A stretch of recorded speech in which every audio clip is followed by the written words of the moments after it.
नमस्ते बच्चों। अर्थशास्त्र कक्षा 12 में आपका हार्दिक अभिनंदन और स्वागत।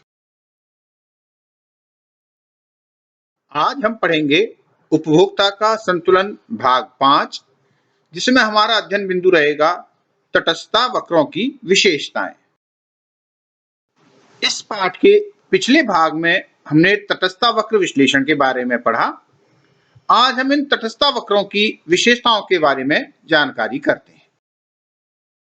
तटस्थता वक्र की पहली विशेषता है कि तटस्थता वक्र का ढाल ऋणात्मक होता है। ये बाएं से दाएं नीचे की ओर झुके होते हैं। इसका कारण यह है कि अगर उपभोक्ता को समान संतुष्टि के स्तर पर रहना है तो किसी एक वस्तु की मात्रा घटाने पर ही वह अन्य वस्तु के उपभोग को बढ़ा सकता है। तटस्थता वक्र न तो क्षैतिज सरल रेखा, न ही लंबवत सरल रेखा होते हैं और न ही तटस्थता वक्र धनात्मक ढाल वाले होते हैं। रेखा चित्र के अनुसार तटस्थता वक्र क्षैतिज नहीं होते हैं। चित्र में ए बिंदु पर OX1 x वस्तु की मात्रा व OY1 y वस्तु की मात्रा के संयोग को बताता है, जबकि बी बिंदु OX2 x वस्तु की मात्रा व OY1 y वस्तु की मात्रा के संयोग को बताता है। अगर ए बिंदु से सूचित संयोग को बी बिंदु से सूचित संयोग की तुलना करें तो हम पाएंगे कि बी बिंदु के उपलब्ध होने पर उपभोक्ता बी बिंदु द्वारा दिखाए गए संयोग का चयन करेगा, क्योंकि यहां उसे एक्स वस्तु की मात्रा ए बिंदु द्वारा दिखाए गए संयोग से ज्यादा मिलती है। अतः इससे निष्कर्ष निकलता है कि ए बिंदु व बी बिंदु पर संतुष्टि का स्तर समान नहीं है। अतः तटस्थता वक्र क्षैतिज सरल रेखा के नहीं होते हैं। रेखा चित्र के अनुसार तटस्थता वक्र लंबवत भी नहीं होते हैं। चित्र में ए बिंदु द्वारा दिखाए गए संयोग में x की OX1 मात्रा तथा y की O1y मात्रा है, तथा बी बिंदु पर दिखाए गए संयोग में x की OX1 मात्रा व y की OY2 मात्रा है। अगर उपभोक्ता को ए बिंदु द्वारा दिए गए संयोग व बी बिंदु द्वारा दिए गए संयोग में से चयन करना है तो वह बी बिंदु का चयन करेगा, क्योंकि यहां उपभोक्ता को y की मात्रा ए बिंदु की तुलना में अधिक मिलती है। अतः इससे निष्कर्ष निकलता है कि ए बिंदु व बी बिंदु पर संतुष्टि का स्तर समान नहीं है। अतः तटस्थता वक्र लंबवत नहीं होंगे। रेखा चित्र के अनुसार तटस्थता वक्र धनात्मक ढाल लिए नहीं होते हैं। चित्र में ए बिंदु द्वारा दिए गए संयोग की तुलना में उपभोक्ता बी बिंदु द्वारा दिए गए संयोग को पसंद करेगा, क्योंकि बी बिंदु पर x की OX2 मात्रा तथा y की OY2 मात्रा ए बिंदु पर x की OX1 मात्रा तथा y की OY1 मात्रा से अधिक है। अतः इससे निष्कर्ष निकलता है कि ए बिंदु व बी बिंदु पर संतुष्टि का स्तर समान नहीं है। अतः तटस्थता वक्र ऊपर की ओर धनात्मक ढाल लिए नहीं होंगे।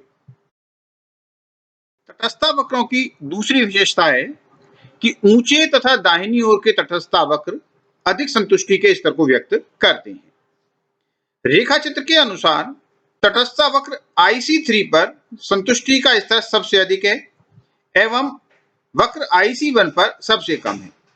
चित्र में ए बिंदु द्वारा दिए गए संयोग की तुलना में उपभोक्ता सी बिंदु द्वारा दिए गए संयोग को पसंद करेगा, क्योंकि सी बिंदु पर x की OX3 मात्रा तथा y की O1y मात्रा ए बिंदु पर x की OX1 मात्रा तथा y की O1y मात्रा से अधिक है।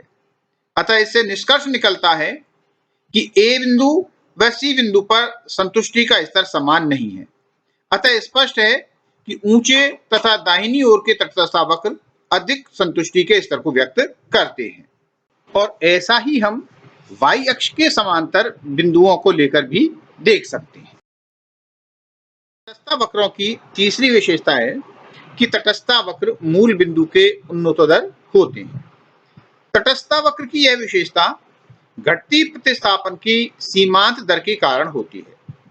घटती सीमांत प्रतिस्थापन की दर से अभिप्राय है कि ज्यों-ज्यों हम किसी वस्तु x की अतिरिक्त इकाइयां प्राप्त करते हैं, तो x वस्तु की y वस्तु को प्रतिस्थापन करने की शक्ति कम होती जाती है।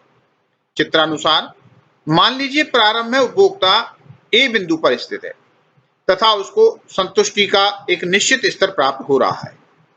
वह x वस्तु की एक अतिरिक्त इकाई ले लेता है, तो संतुष्टि का स्तर समान बनाए रखने के लिए y वस्तु की 8 इकाइयां छोड़ने को तैयार होता है। यदि वह x वस्तु की एक अतिरिक्त इकाई और प्राप्त करता है, तो y वस्तु की अब 3 इकाई ही छोड़नी पड़ रही है। अतः स्पष्ट है कि x की y वस्तु के लिए सीमांत प्रतिस्थापन की दर घटती जाती है तथा वक्र की आकृति मूल बिंदु की ओर उन्नतोदर होती है।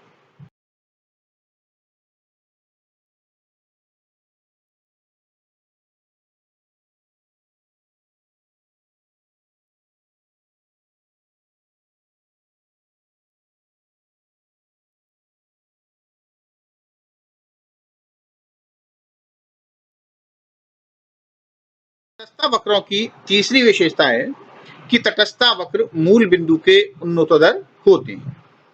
तटस्थ वक्र की यह विशेषता घटती प्रतिस्थापन की सीमांत दर के कारण होती है।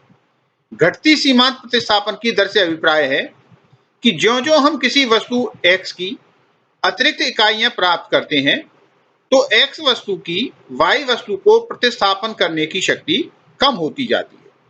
चित्रानुसार मान लीजिए प्रारंभ में उपभोक्ता A बिंदु पर स्थित है तथा उसको संतुष्टि का एक निश्चित स्तर प्राप्त हो रहा है। वह x वस्तु की एक अतिरिक्त इकाई ले लेता है, तो संतुष्टि का स्तर समान बनाए रखने के लिए y वस्तु की 8 इकाइयां छोड़ने को तैयार होता है। यदि वह x वस्तु की एक अतिरिक्त इकाई और प्राप्त करता है, तो y वस्तु की अब 3 इकाई ही छोड़नी पड़ रही है। अतः स्पष्ट है कि x की y वस्तु के लिए सीमांत प्रतिस्थापन की दर घटती जाती है तथा वक्र की आकृति मूल बिंदु की ओर उन्नतोदर होती है। तटस्थ वक्र मूल बिंदु के नतोदर नहीं होते हैं। चित्र में वक्र मूल बिंदु के नतोदर है। यहां तटस्थ वक्र की प्रतिस्थापन की सीमांत दर घटने के बजाय बढ़ रही है। चित्रानुसार उपभोक्ता संतुष्टि का एक निश्चित स्तर प्राप्त करने के लिए x वस्तु की एक अतिरिक्त इकाई के लिए y वस्तु की उत्तरोत्तर अधिक इकाइयां छोड़ने को बाध्य हो रहा है, जो अव्यावहारिक है और कोई भी विवेकशील उपभोक्ता ऐसा नहीं करेगा। तटस्थ वक्र सरल रेखा की आकृति के नहीं होते हैं। चित्र में वक्र एक सरल रेखा है। यहाँ प्रतिस्थापन की सीमांत दर समान है, परंतु तटस्थ वक्र की विशेषता तो यह है कि प्रतिस्थापन की सीमांत दर सदैव घटती है।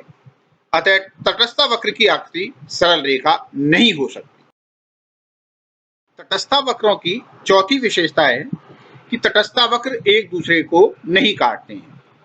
चित्रानुसार माना दो तटस्थ वक्र IC1 व IC2 दोनों एक दूसरे को काटते हैं। P व Q बिंदु तटस्थ वक्र IC1 पर होने के कारण समान संतुष्टि को बताते हैं, अर्थात उपभोक्ता P व Q बिंदुओं में तटस्थ है।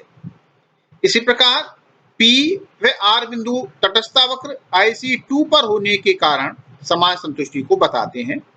उपभोक्ता इन दोनों बिंदुओं में तटस्थ है, अर्थात Q व R के बीच में उपभोक्ता तटस्थ होना चाहिए। ऐसा संभव नहीं है क्योंकि R बिंदु Q बिंदु से ऊपर है। अतः यह सिद्ध होता है कि दो तटस्थ वक्र एक दूसरे को नहीं काटते हैं।